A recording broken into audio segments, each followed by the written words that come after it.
Sometime in about the late 1980s, early 90s, the telemarketing industry in Jamaica got off. Now this is the Montego Freeport complex, and it is a home of many data entry companies.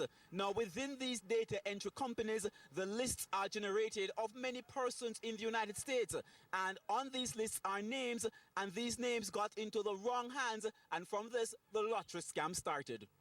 These persons got access to the personal information of clients both locally and overseas. These information could include credit card payments, their address, their telephone number. What makes the hunt for prey so efficient? Superintendent Fitz Bailey of the Kingston-based Organized Crime Investigation Division, OCID, explains. I sometimes question it, but when you consider the dynamic nature of shopping, people going to different institutions and during their purchases, they would normally fill out all types of documents for various prices, competition that is offered by these companies. So it is possible that people can be caught. And the scammers have perfected their deceptive craft.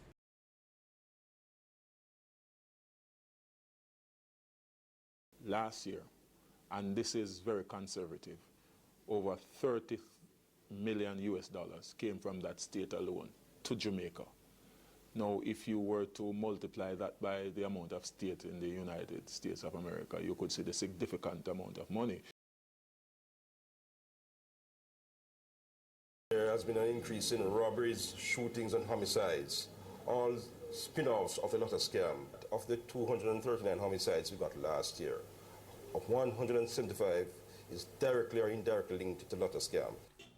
The police disclosed that other gangs which have been enriched by the lottery scam and are plaguing communities include the Piranha Gang, the Rat Bat Gang, the One Order Gang, and many gangs of the One Order Gang.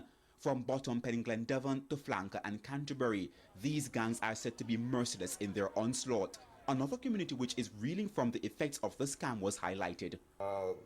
The community of Granville, for example, which is one of the first communities to take up a lottery scam, it is highly polarized.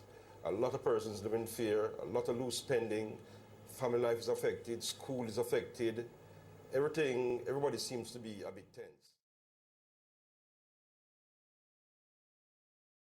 There was one particular individual that we have actually linked who was involved in the lottery scam, and we have actually linked over 800 million Jamaican dollars to that one individual. Proceed that he got from the lottery scam. We have to be responsible. We cannot just sit here and let the government think that they're the one responsible, or the school teachers think that they're the one responsible. Training and taking care of your children begins at home. So let this be an example. Look at this lady, Delia Hunter.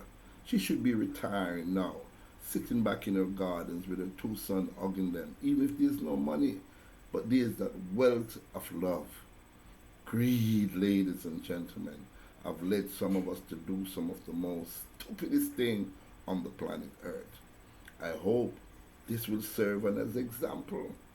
This will serve as an example for all of us to look and say, hey, no matter how long you think you can run, you certainly cannot hide from the long reach of the law. Use this situation as an example. And I'm still appealing to youngsters, especially in the Montego Bay area, the Westmoreland area, the Negril area, the Kleinman area, the Manchester area, areas in Kingston, St. Mary. As a matter of fact, the entire parish. Those youngsters who see this as a lucrative life, who see this as a nice life where you can party and enjoy yourself, remember there are consequences, and consequences is serious. You as a young man, 25 years old, can you imagine spending 20 years behind bars? By the time you get out, you're 45 years old. Locked up in one place, doing absolutely nothing. The chance of you losing your life behind bar is very great, because you'll be with hardened criminals, murderers, child molesters. Do you want that? And another thing, ladies and gentlemen, while I look at some of the photographs, and it is in the news that some of these alleged scammers was actually smiling How can you be smiling when you're on your way to 20 years behind bar, maybe more? And a matter of fact, what the United States ambassador said, they're going to make sure they can draw all other charges so these people can spend as long a time as possible. So we're looking at 25, 30 years behind bars. This lady, Daily Hunter, might just die behind bars. Is it worth it? A few dollars, a few luxury living and so on. Is it worth it? No, it's not worth it. So listen to what Big Stone said. Don't get involved in that. And if you are involved, take your time and dry yourself out and live a productive and legal life. Thank you very much for watching this video. And if you can tell someone to desist, please pass on the message. Have a great day. And thank you very much for watching.